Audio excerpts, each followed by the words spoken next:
Hello, how are you? This is our nursery rhyme pack, week 13. 1, 2, 3, 4, 5. Once I caught a fish alive. So we've got the rhyme in front there.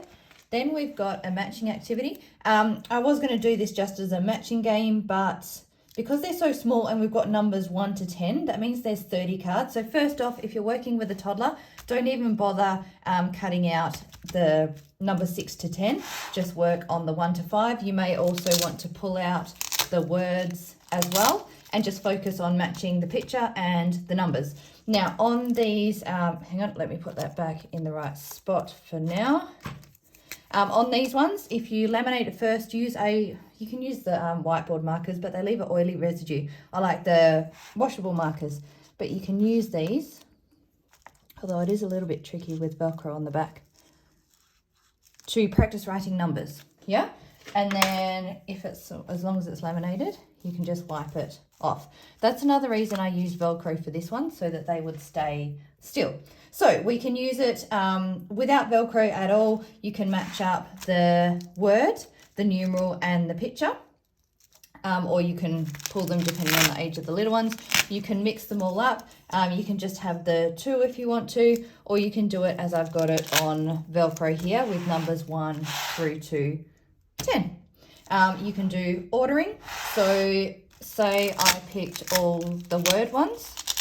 So this is obviously for older children that can read and recognize numbers 1 to 5 or 1 to 10.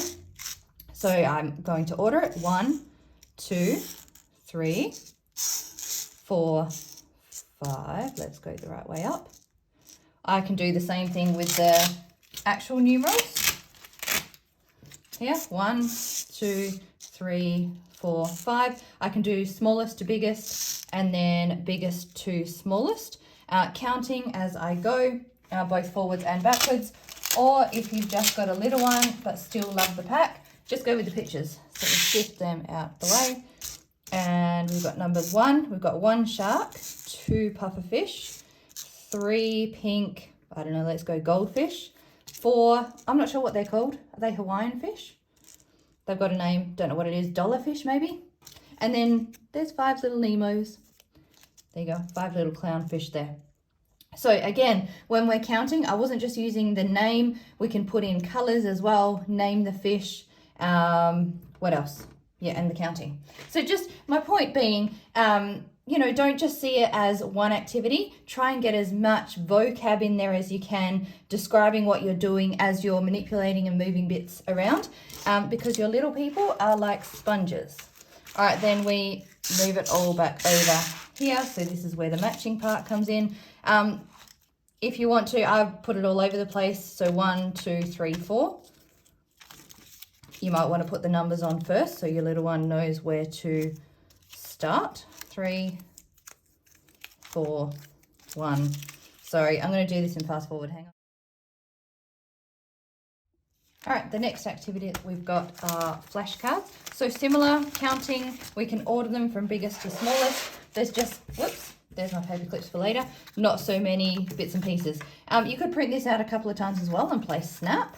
Memory as well by putting them all face down. So you need to print off 2, put them all face down. And then as you flip them over, if you pick up 2 that match, then they're your pair. Otherwise you put them back down and it's the next person's turn. So again, trying to give you different ideas for each activity. So we've got the 10 different flashcards there. Number 1, where's 2?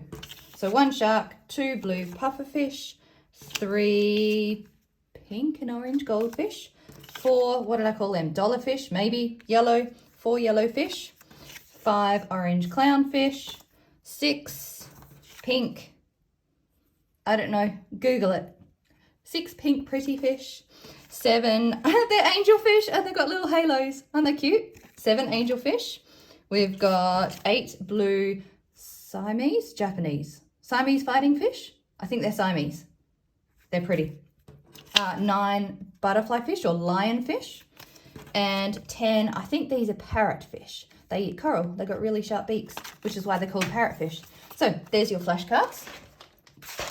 And I just printed that off in the back there so I remembered what went in. Now, the fun bit. No, hang on. Let me do this one first. So So this is our sensory part of the activity. Sorry, let me move the folder. There we go.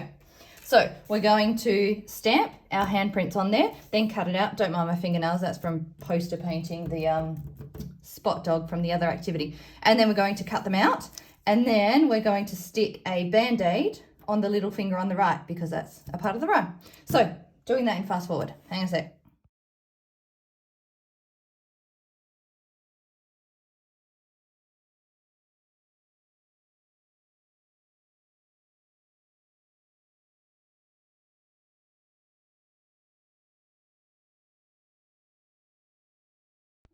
All right, I'm back. That was kind of tricky tracing my right hand with my left, but we got there in the end. Poster paint's really good because it dries fast, so it was dry by the time I washed my hands.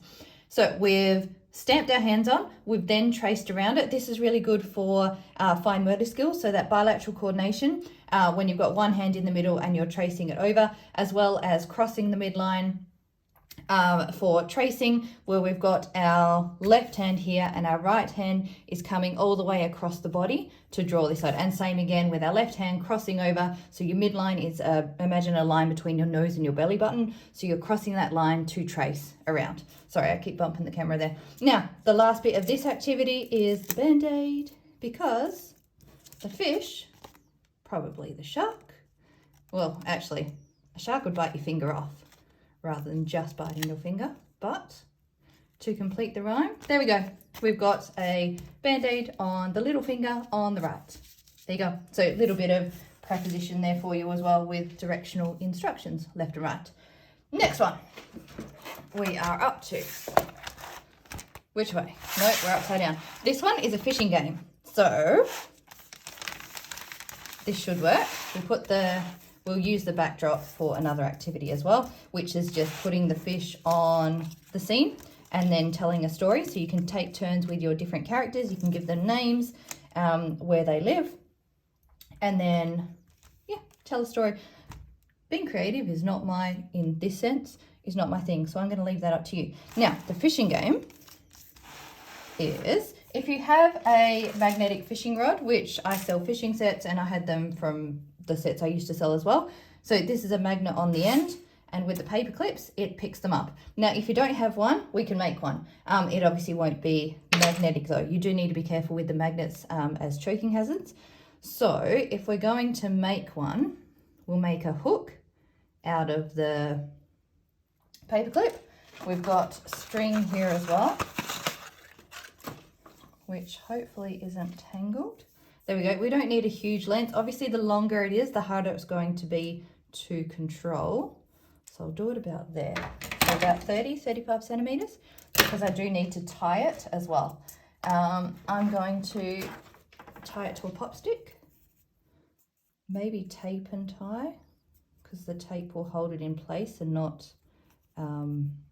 slide off. So let's try this. Double knot.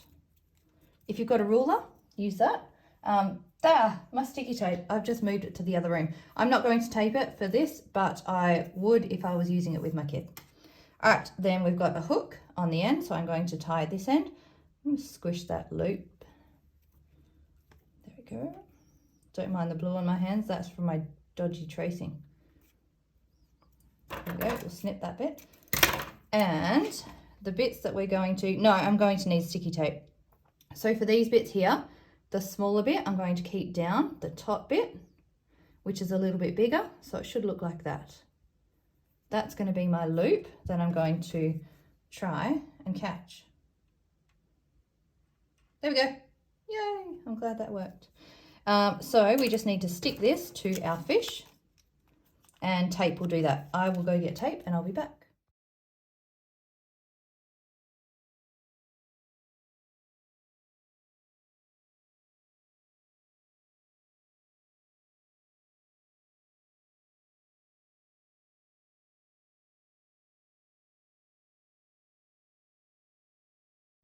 All right, I'm back. Now I've got the hooks or the paper clips attached to each of the fish ready to go.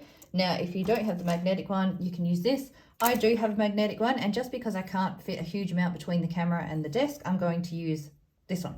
So if you want to work on bilateral coordination and crossing the midline, I would put all the fish to the left or right hand side, and then your mat or your ocean on the opposite side. So the hand with the fishing rod is crossing over the body to one side and then back to the other. Now we want our helping hand not to be helping for this one. We want our helping hand just down next to them until they pull it off the hook. Yes? So just some little tips to get the most out of this activity.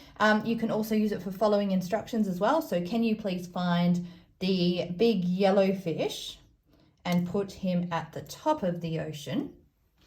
Now with a toddler, you'd probably stop there. For an older child, you could add on and then get the clownfish and put him on the sea anemone, which let's go for, whoops, that's not even on the screen. There we go. This is a sea anemone here.